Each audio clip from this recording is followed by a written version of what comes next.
그 대표님 폰 잘 들립니까?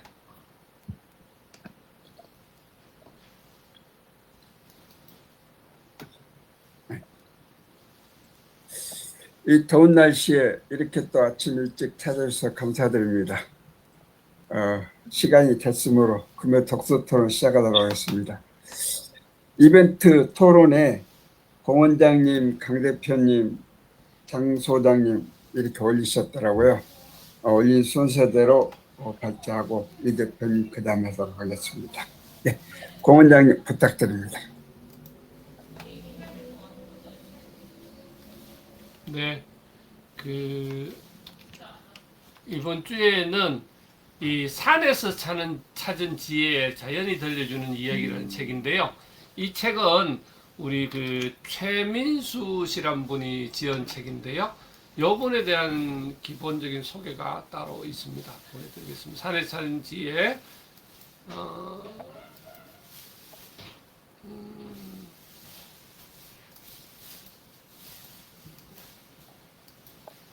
이게 죄송합니다. 올리면서 섞였다. 자, 이분에 대해서 소개하는 내용인데요. 이분은 본래 이제 공직 생활을 이렇게 행정했고요. 그리고 사회복지 현장에서 뭐 약자를 돌보고 이런 일들을 하셨다고 합니다. 그리고 두 번째로는 이분이 그 다음 단계로는 이제 평생 교육, 뭐 디지털 전문가 이렇게 해서 자격증들이 엄청나게 많이 가지고 있으면서 이걸로 통해서 뭐 사람들 교육하고 이런 일들을 주로 많이 하시고요. 세 번째 단계로는 이 산림 웰리스 저술가 그래서 이런 책들을 집필하고 그리고 녹조 건조훈장을 받은 이런 분이었습니다. 이분이 어떤 그냥 단순히 공직에서 마치고 그걸로 끝나는 요즘 많이 이야기하듯이 평생 연역도 이야기도 하고 여러 가지 이야기를 하는데 그런 내용들을 쭉 담고 있는 그런 분이시기도 했습니다. 이분이 보니까 이제 출판 분야에서 여러 가지 일들도 하는데 그 기본적인 뭐 이런 형태로 쭉 설명들은 이렇게 되어져 있습니다. 나중에 내용은 그냥 슬라이드를 이렇게 보시면 좋으실 것 같고요. 기본 요즘 그러니까 산림에 대한 거는 우리나라가 이제 그렇게 많이 이렇게 연구가 많이 되어 있지 않은데 요즘 같은 경우에 여러 군데에서 이제 새롭게 산림에 대한 중요성들을 많이 이야기를 하면서 여러 가지 일을 진행을 하고 있고 또 우리가 보통 보면 산에 가서 나물이라든지 버섯이라든지 그다음 약용식물이라든지 이런 것들을 또 그 다음에 이제 산에서 나는 이제 과실류들 이런 것들에 대한 관심들이 많이 있잖아요. 있는데 이게 이제 요즘만 있는 게 아니라 우리 옛날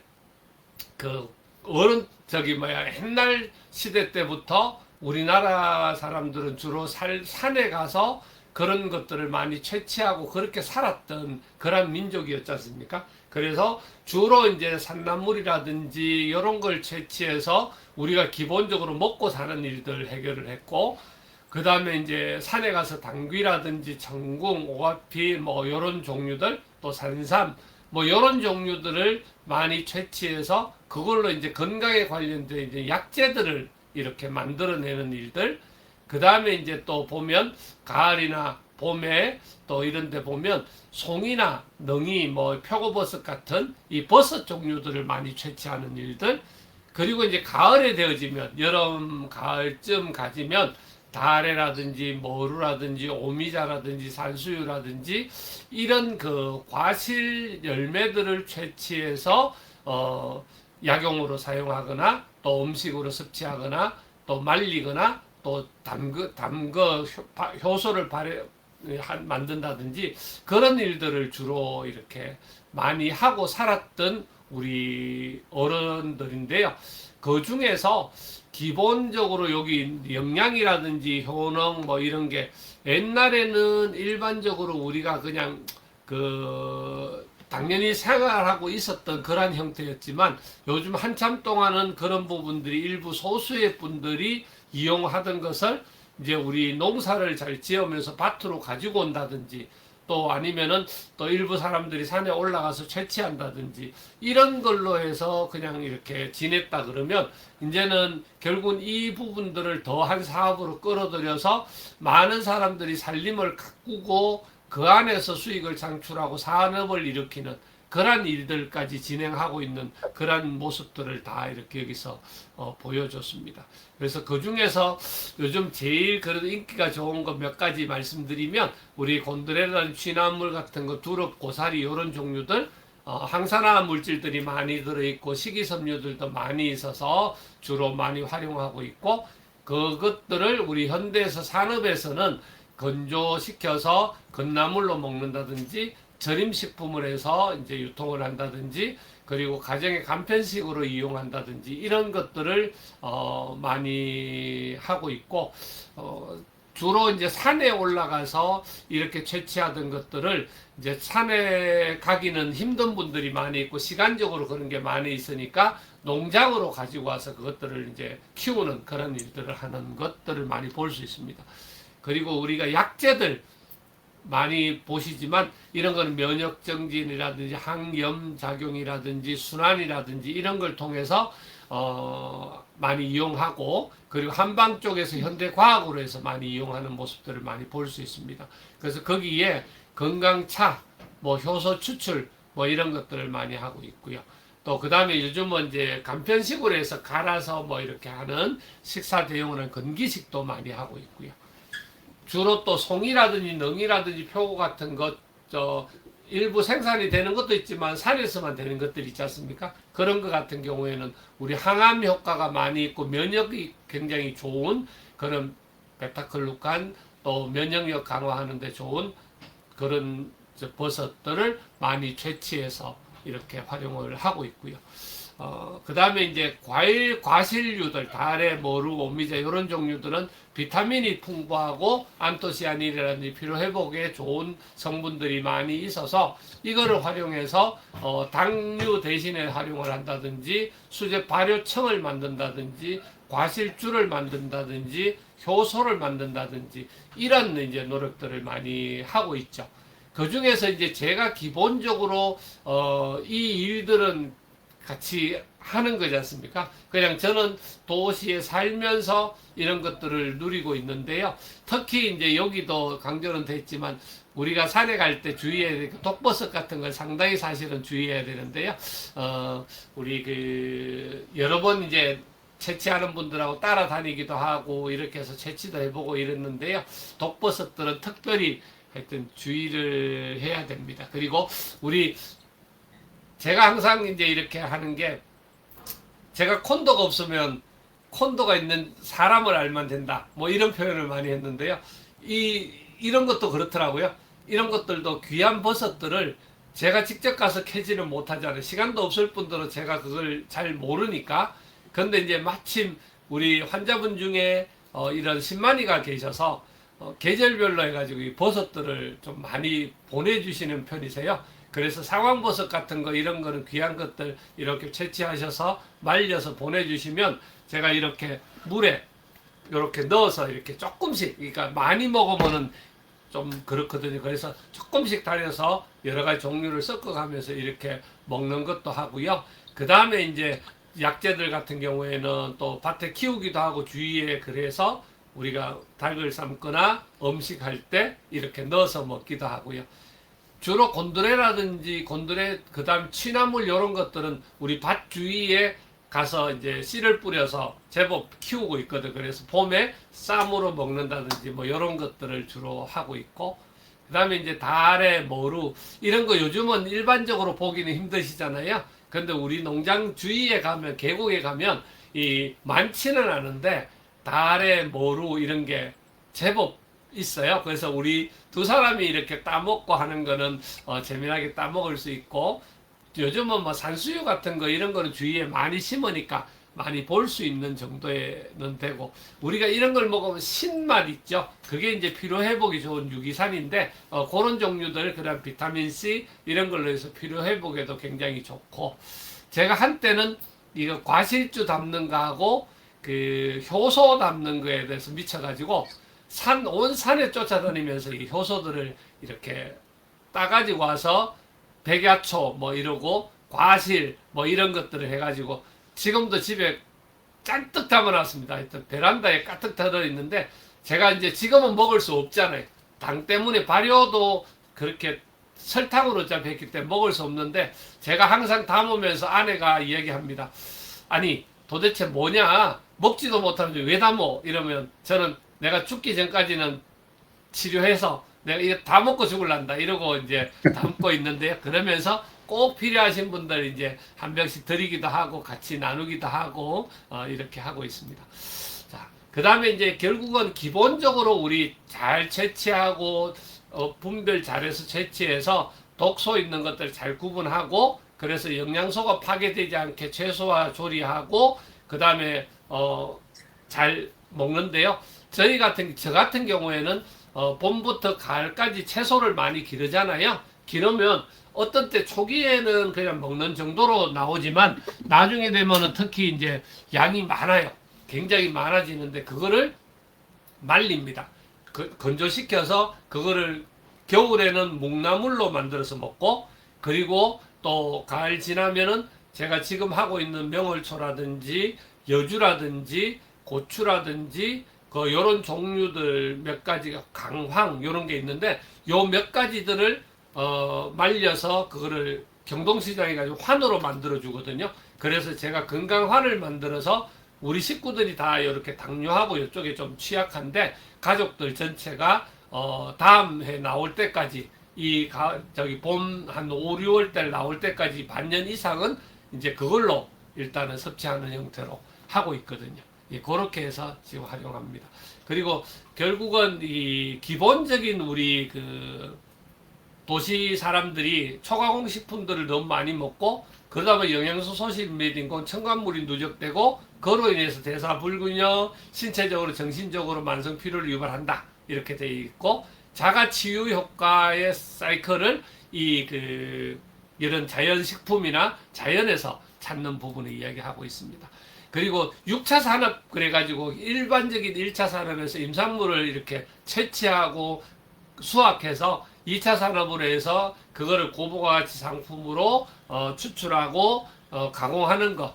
그 다음에 이제 3차 산업 그래서 기본적으로 산림 치유 요즘 많이 이야기하죠. 그리고 체험하는 농장 뭐 이런 것들을 많이 활용해서 하는 그런 부분들을 많이 하고 있어서 그리고 은퇴 세대나 귀농 귀촌 창업가들이 실질적으로 비즈니스로서 활용하는 것들을 이야기하고 교육을 통해서 이분이 이런 그 가이드 역할들을 많이 하고 이렇게 하고 있더라고. 근데 이걸 결정하실 때 정말로 주의해야 되는 그런 일들입니다. 그 다음에 결국은 우리가 그 무분별하게 이렇게 산에 가서 채취만 해오는 어떤 그런 형태에서 그거를 지키고 보호하는 그리고 그거를 키워나가는 그런 게 우리한테서 조화롭게 이루어야 되는 그런 일이다. 이렇게 설명이 나오고요. 결국은 우리가 초고령 사회에서 은퇴 후에 그냥 단순히 휴식이나 이런 부분뿐만 아니라 뭐 산림치료 지도사라든지 생태해설가라든지 이런 새로운 직업을 창출하는 부분들을 이야기했고 디지털 지식 유통하는 것 그래서 이제 아날로그 전통 형태에서 여러 AI 전문가로서 책을 적는다든지 교육을 한다든지 이런 역할 그리고 예방적으로 우리 몸을 관리하는 그런 일들까지 이야기를 이렇게 했습니다. 신체 건강, 정서적인 회복, 신체적인 건강, 그 다음에 사회적인 자존, 경제적인 자립, 그 다음에 사회적 자존 이런 식으로 나누어서 쭉 설명들을 하고 있습니다. 이게 결국 가장 자연을 탐구하고 지혜롭게 누리는 삶이 곧 가장 단단한 건강과 행복을 만든다 이렇게 판매를 했습니다. 책이 요번에 계속 지금 몇 권 하면서 건강에 관련되어 있는 내용이나 또 이제 이런 내용들을 보면서 제가 하고 있는 일들이 뭐 그래도 열심히 하고 잘 만들어 가고 있구나 그런 생각이 들었고 이렇게 해서 운동이나 먹는 거나 또 그 다음에 스트레스 관리나 이런 걸로 통해서 건강한 몸을 다시 회복하고 또 최선을 다해서 열심히 사회생활 할 수 있는 사람이 되어졌으면 좋겠습니다. 이상입니다. 네. 아유, 감사합니다. 이 저희들이 생활에 적용할 수 있는 사실은 놓치고 있는 그런 부분들을 이 산에 가서 이 좋은 과실들을 채취해서 친환경으로 이렇게 도움받을 수 있는 걸 조언해 주셔서 너무 감사합니다. 네, 다음 강 대표님 부탁합니다. 네, 반갑습니다. 저도 옛날에 아주 오래전에 저기 백약초를 담그며 효소로 돌아가는 사람도 돌아가려고 막 하는 분도 살아난다는 얘기를 듣고 산에서 100가지를 저기 구하려고 엄청 애를 썼는데 저도 제가 못하니까 거기 요양 갔을 때 그 할머니가 계세요. 그래서 할머니 따라다니면서도 하고 막 그래서 백야초를 100가지는 못했던 것 같은데 그걸 담갔던 것 같아요. 그 기억이 서럭서럭 나고 근데 네, 하여튼 오늘 좋은 정보 주셔서 감사하고요. 저는 오늘 사실 다른 책을 읽으려고 도서관에서 저번 주 월요일 날 빌린 책이 있었는데 그 책이 너무 괜찮을 것 같아서 근데 그 책이 어떤 안면도 없더라고요. 그래가지고 그래서 한 3일 정도부터 요거 마음 지키기 연습이라는 책입니다. 근데 그전에는 제가 책을 읽고 또 읽었던 과거에 읽었었을 때도 줄을 추고 또 나중에 봤을 때도 이렇게 줄을 추고 이랬는데 이번에 도서관에다 책을 한 100권을 이렇게 10권을 기증을 하면서 보니까 책에 줄을 치고 이렇게 헌 책을 주면 안 되더라고요. 그래서 앞으로는 책에다가 좋은 책인데 이 책에다가 줄을 치면 안 되겠다라는 생각을 하면서 지금 이번부터는 줄을 치지 않고 그냥 어떻게 하냐면 이렇게 노트에다가 저는 막 이렇게 텍스트에다 적는 게 잘 습관화가 뭐 하려면 하는데 그거보다 노트에 적는 게 더 편하더라고요.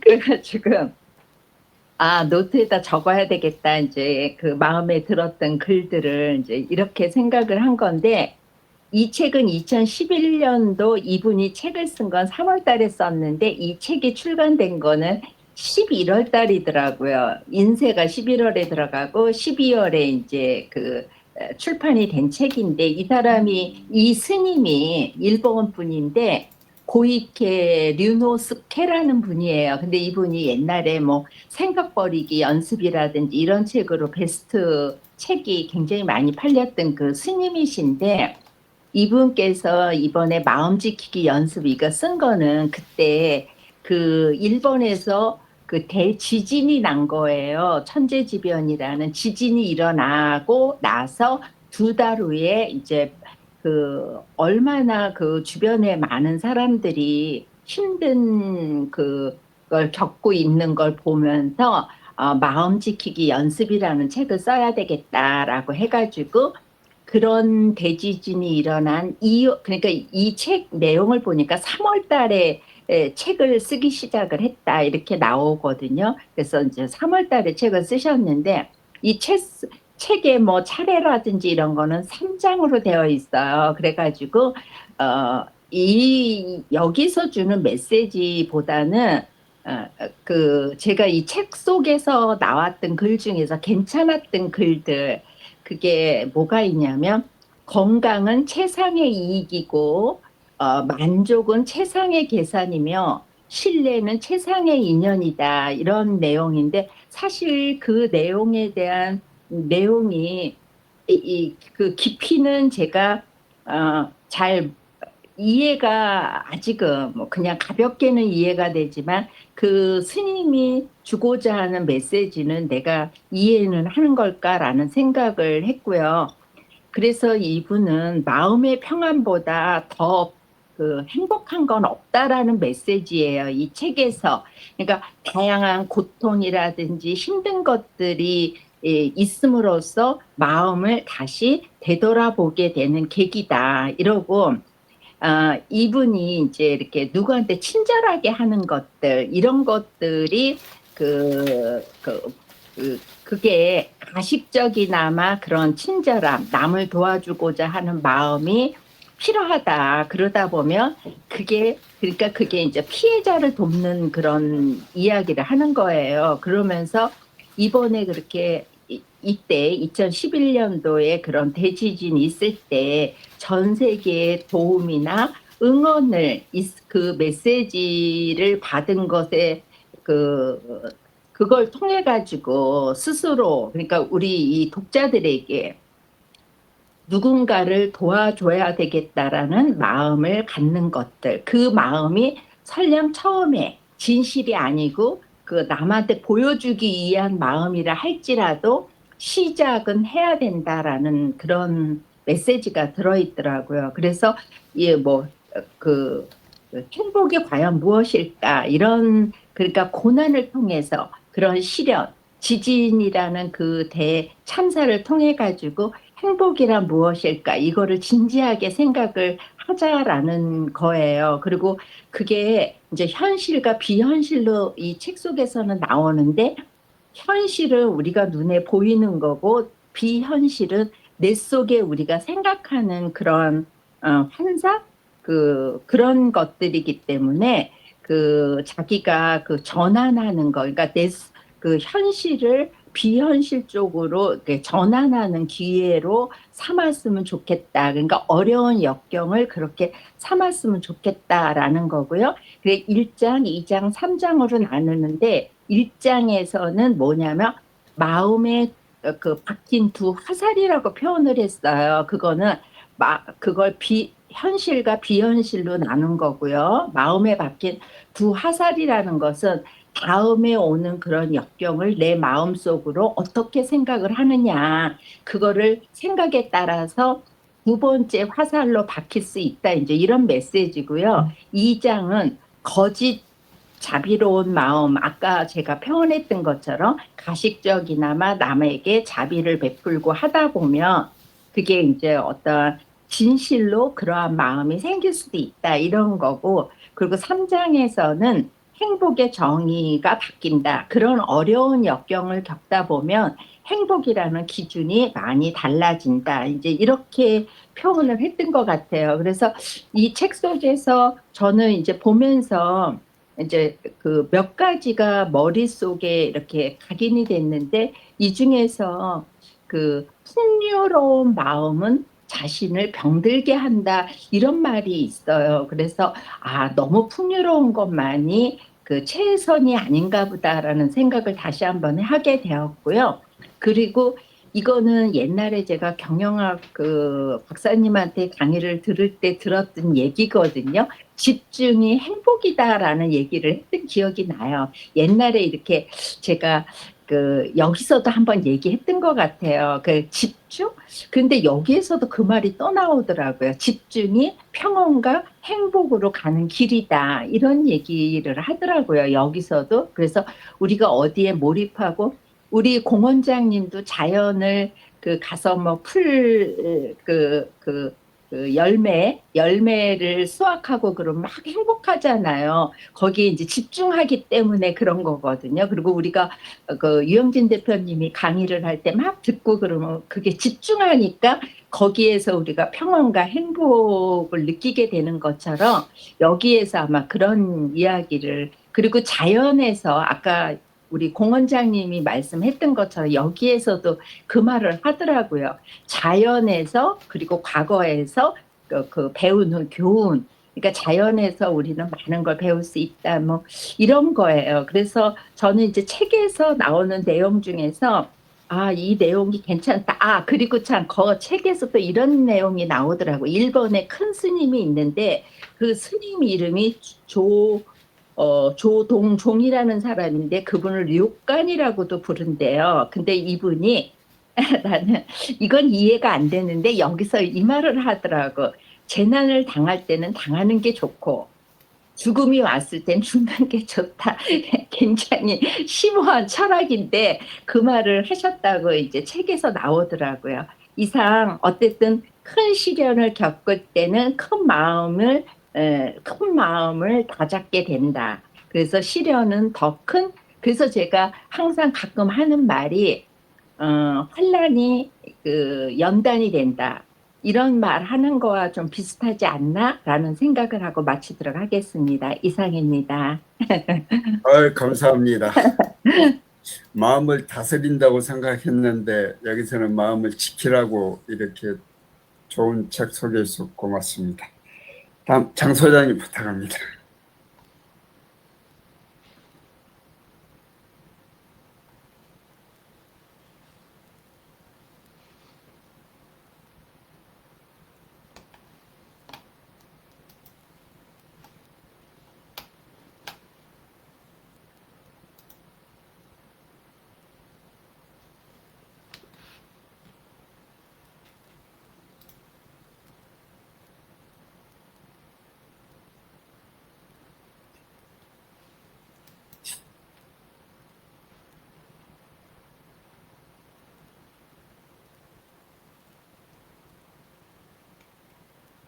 소리 안 들립니다.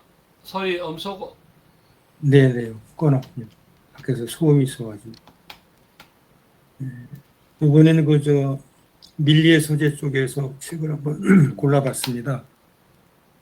이 밀리의 소재도 요즘에는 선택하다 보면 4시간, 5시간, 긴 거는 7시간 이렇게 듣는 것으로 되어 있는 게 꽤 있는데요. 이건 제목이 30분 아비투스라고 되어 있어가지고 이걸 한번 저장을 해서 이제 내용을 봤습니다. 30분씩 이렇게 요약을 해서 이 아비투스라고 하는 원래 그 책이 있는데 이것을 이제 요약을 했다고 생각하면 될 것 같아요. 그래서 이 30분으로 이렇게 요약한 서적들이 한 16권으로 이렇게 오디오북으로 출판이 돼가지고 독자들한테 소개를 해드리는 건데, 맨 처음에 여기 이제 아비투스라는 말이 좀 눈에 들어와가지고요. 이 책을 한번 들어보기로 하고 책 소개를 한번 하도록 하겠습니다. 아비투스가 이제 우리가 헤빗이라고 하는 그 습관하고 이제 같은 동일한 개념이라고 볼 수가 있겠는데, 조금 습관보다는 조금 심도가 있는 그러한 의미로 받아들였습니다. 그래서 내 취향과 말투는 어디에서 나왔을까? 나를 움직이는 보이지 않는 나침반 해가지고, 실제로 우리가 자유로운 선택이라고 믿던 취향과 말투는 사실은 자라온 환경의 산물임을 밝힙니다. 보이지 않는 계층의 구조를 날카롭게 짚으면서도 나를 움직이던 무의식의 힘을 알아채고 스스로를 다시 만들 방법을 전합니다. 나를 만든 배경을 직시함으로써 타고난 한계에서 벗어나 삶의 주도권을 되찾게 돕는 성찰의 지침서입니다. 이렇게 소개가 되어 있고요. 이 아비투스에서는 심리, 문학, 지식, 경제, 신체, 언어, 사회의 7가지 자본이 인간의 품격을 결정한다. 그리고 이 7가지 자본에 대한 설명이 각 챕터를 구성한다.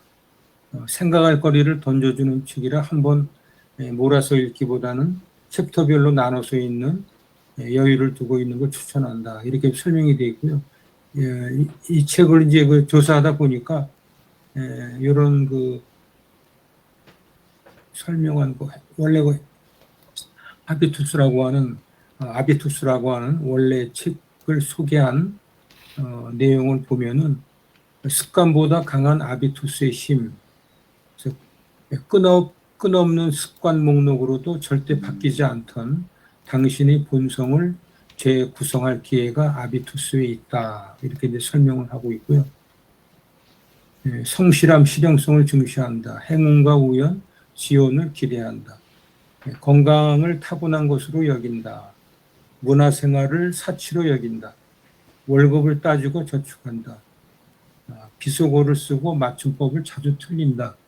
고향에 머문다라고 하는 어떤 현실적인 것들을 나열을 하면서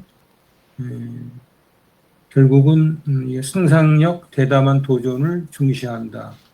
계획과 목표 실행에 집중한다. 꾸준한 건강관리의 중요성을 안다. 자신의 취향을 정확히 알고 문화생활을 즐긴다. 평생 소득, 퇴직연금을 계산하고 투자한다. 정제된 언어와 정확한 맞춤법을 사용한다. 전 세계를 향한다. 실생활에서의 어떤 뭐 부족한 부분이든 문제되는 부분을 찾아서 그러한 부분을 보완해 나가는 어떤 아비투스가 어떤 그 인격 형성에 도움이 많이 된다. 이렇게 되어 있고요. 이런 습관 취향이 바로 아비투스이다. 그래서 아비투스에 대한 설명을 좀 봤었고요. 결국 이제 아비투스라고 하는 부분은 타인과 나를 구별짓는 취향과 습관, 아우라를 말하기도 하고 사회 문화적 환경에 의해 결정되는 제2의 본성이다. 계층 및 사회적 지위의 결과이자 표현이다라고 이렇게 설명을 하고 있습니다. 그래서 30분 아비투스라고 하는 이 오디오북을 한번 들어보고 그리고 이 원조인 이 아비투스라고 하는 책에 대한 것도 한번 살펴보도록 하겠습니다. 네. 이상 발표를 마치겠습니다. 아유, 30분 엑기스로 이렇게 요약해가지고 전해주시는 것 같아서 너무 좋습니다. 예, 하여튼 좋은 그 오디오 북을 이렇게 소개해 주셔서 감사드립니다. 그럼 이 대표님 부탁드리겠습니다.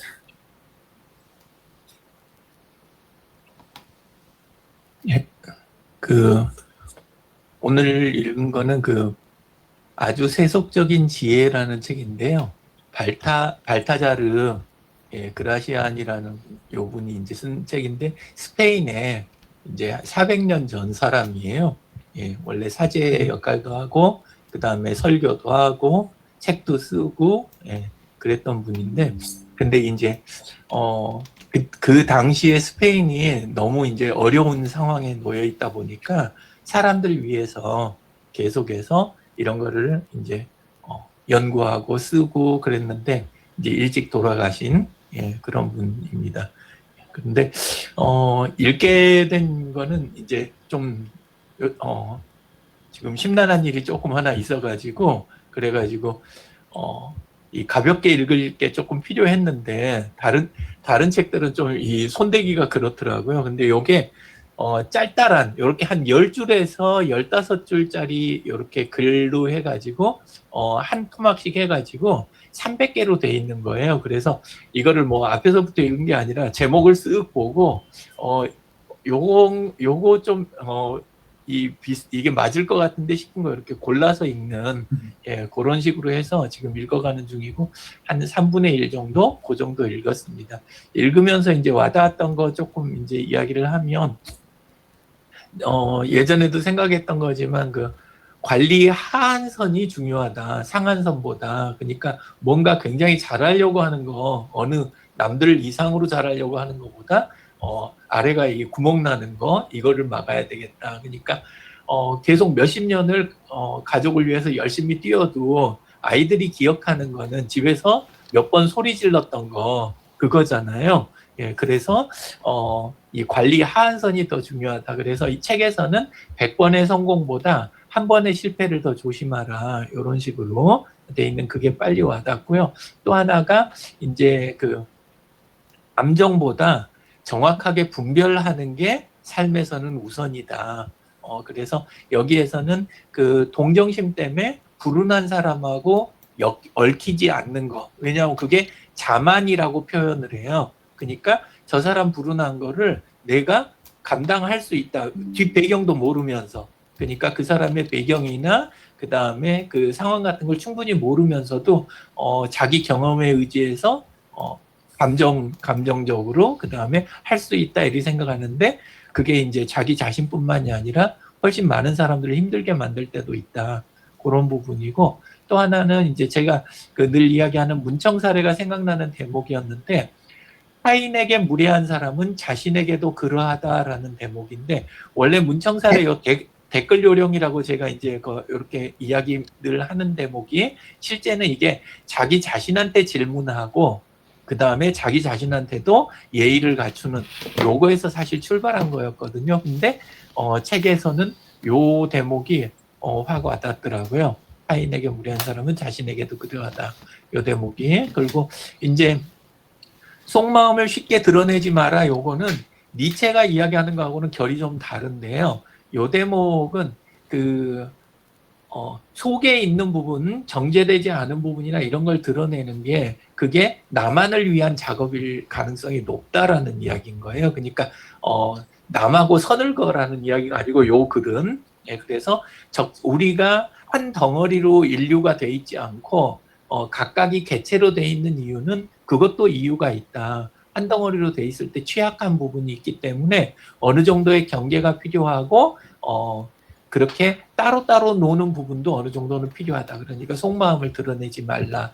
이렇게 하는 그 부분하고 그 다음에 새로운 국면을 만든다는 대목에서 제가 이제 요 대목이 생각났던 이유가 어떤 때는 다 이해를 하는 게 그게 또 문제를 만들 수도 있다. 그러니까 이해를 하지 않아야 되는 것도 있고 이해를 보류해야 될 때도 있다.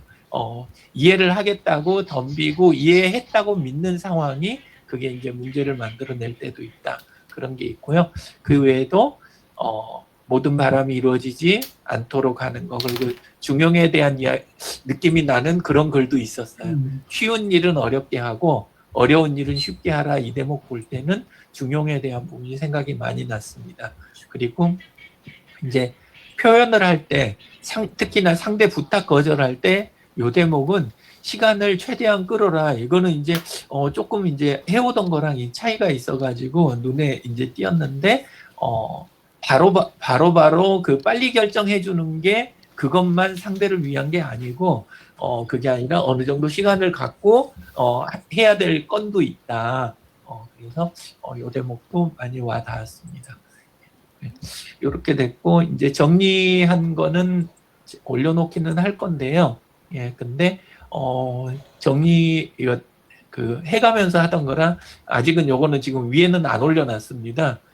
다 올려놓기는 아직 정리가 덜 돼가지고 근데 그 중에 조금 요 부분은 뭐 확실하겠다 싶은 거 한 페이지는 위기 전체를 관통하는 그 3가지 정도의 격자를 보통 때 어떤 기준을 우리가 갖고 있어야 된다. 그게 단일 선으로 해서 옳다 그러다가 아니라 어느 정도 구획을 구분해서 생각을 별도로 해줘야 되는 그런 게 있는데 비밀을 관리하는 부분, 요거에 대한 부분도 어느 정도 등급이 필요하고 어느 정도 선까지 이걸 해주는 거 나를 보호하기 위해서가 아니라 전체의 균형을 위해서 이게 필요한 부분이 있다라는 거고 그 다음에 불행하거나 힘들 때도 내가 동행하고 의지하고 이렇게 영향을 주고받을 사람들을 미리 준비를 해놓으라는 거. 그리고 요게 닥쳐서 그렇게 닥쳐서 하려고 했을 때 그럴 때 오히려 이제 감당이 안 될 수도 있다. 그리고 시간에 대한 부분은 확실히 우리는 유한한 존재이기 때문에 이 삶에 있어서는 그래서 시간에 대한 부분도 격자를 가지고 있어야 된다. 요 3가지는 확실하게 좀 와닿길래 이야기 드렸습니다. 이상입니다. 마지막 정리를 잘해주셔서 감사합니다. 네. 저기 강 대표님 마이크 꺼져 있습니다. 저기 함석은 선생이 하신 걸로 아는데 그 사람을 가졌는가 이렇게 동행하는 데 있어서 좋은 친구를 꼭 갖도록 이렇게 했는데 여기서도 동행에 대해서 언급을 해주셔서 감사드립니다. 네, 저도 이제 말씀을 드리도록 하겠습니다. 저는 황석영 작가의 이 할매란 책을 읽었습니다. 근데 이 할매가 사람을 얘기하는 게 아니고 이게 지금 군산에 있는 군산 하계마을에 있는 팽나무입니다. 그 팽나무를 거기서 이제 특정을 하니까 수령이 537년에서 플러스 마이너스 50년 2024년에 천연기념물로 지정을 했는데 그러니까 이 팽나무가 약 600년에 걸친 시간과 거기에 생명의 역사를 이걸 지금 소설로 쓴 겁니다. 그러니까 이 소설은 시베리아의 눈보라를 뚫고 날아온 개똥집바퀴 한 마리가 이제 금강 하구에 있는 이 죽어나지 않은 장면부터 시작을 하는데요. 새의 몸은 흙으로 돌아가지만 그 몸속 뱃속에 있던 팽나무 씨앗 하나가 땅에 스며들어서 긴 겨울을 지나서 싹을 틔우고 세월이 흘러가지고 마을의 수호신처럼 600년 묵은 거목 할매가 되는 이런 과정입니다. 이 팽나무가 조선 건국 초기부터 조선 후기 그리고 일정강점기 해방 또 군상기지 미군 부대가 거기 있죠. 그다음에 삼만금 간척사업에 이르기까지 그 한 자리를 지키면서 일어난 여러 가지 생각할 것 또는 사건들을 이렇게 정리를 한 겁니다. 그래서 거기에 보면 성묘 몽각이나 단골레 고창댁, 천주교 순교자, 그다음에 동학농민군 갯벌 활동가, 신부 등이 그 시대 인물들이 할매 아래서 그 역사와 생명의 고리를 어떻게 이끌어왔는지 그런 걸 얘기를 하고 있습니다. 그래서 일제 강점기 시대 군산 비행장 활주로 옆에 이 할매 곁에 어린 팽나무가 있었는데 일본군 비행학교 교육생들의 사격 표적이 되어가지고 그 총알을 맞으니까 결과적으로는 없어지게 됐죠. 그런 얘기라든지 또 해방 후에는 미군 기지가 들어오게 됐습니다. 그래서 또 새마금 방조대가 만들어지고 그러다 보니까 이 갯벌도 없어지고 어민 공동체의 삶이 무너져 내리는 그런 걸 또 이 소설에서 얘기를 하고 있습니다. 그러니까 이 소설은 파괴와 절망에서 멈추지 않고 갯벌을 기록하는 배동수라는 활동가 또한 팽나무를 지키려고 하는 유방진과 신부의 그 연대 사람들이 이 활동가들이 연대를 해가지고 인간의 탐욕으로 끊어낼 수 없는 생명의 끈질긴 연속성과 희망을 여기 들려주는 그런 책입니다. 그래서 이 책을 읽은 느낌이 이 작가가 황석영 작가가 43년생이니까 이제 80대 넘었잖아요. 80대 넘는 이런 분이 이 지난해 12월 달 이 책을 발고를 했어요. 그런 어떤 그분의 일종의 생명 대서사시 또 환경 역사 다큐멘터리 소설이거든요. 여기에 나오는 개똥집박이라든지 팽나무 조개 또한 갯벌 이런 걸 얘기를 하고 그다음에 우리나라의 역사 조선 건국 때부터 새만금 방조제 이르기까지 600년 역사를 관통하는 이런 걸 소설로 작품을 했습니다. 가장 인상적인 것은 역사의 주철들은 우리 인간뿐만 아니라 무생명을 다 열거했다는 겁니다. 그러니까 개똥집바퀴라든지 팽나무, 칠개, 조개 이런 것들에 대한 것들을 얘기를 해서 우리가 어떤 죽음이 소멸이 아니라 관계의 변화라든지 카르마의 전이로 이해하는 그런 걸로 일을 했습니다.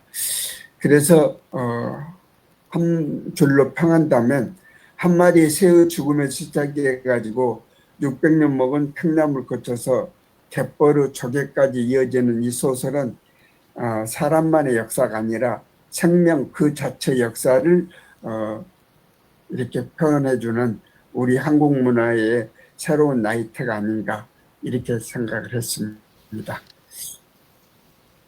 발제를 마치겠습니다. 오늘도 이렇게 함께해 주셔서 감사드리고요. 날씨가 많이 더운데 건강 챙기십시오. 이 내일이 다음 주가 또 무척 덥다는데 어쨌든 광복절 지나면은 물에 못 들어갈 정도로 처지더라고요. 한 주간만 잘 극복하시면 좋겠습니다. 내일 건강 챙기십시오. 이상 마치겠습니다. 네, 감사합니다. 수고하셨습니다. 감사합니다. 네. 감사합니다. 제가 마치겠습니다. 네.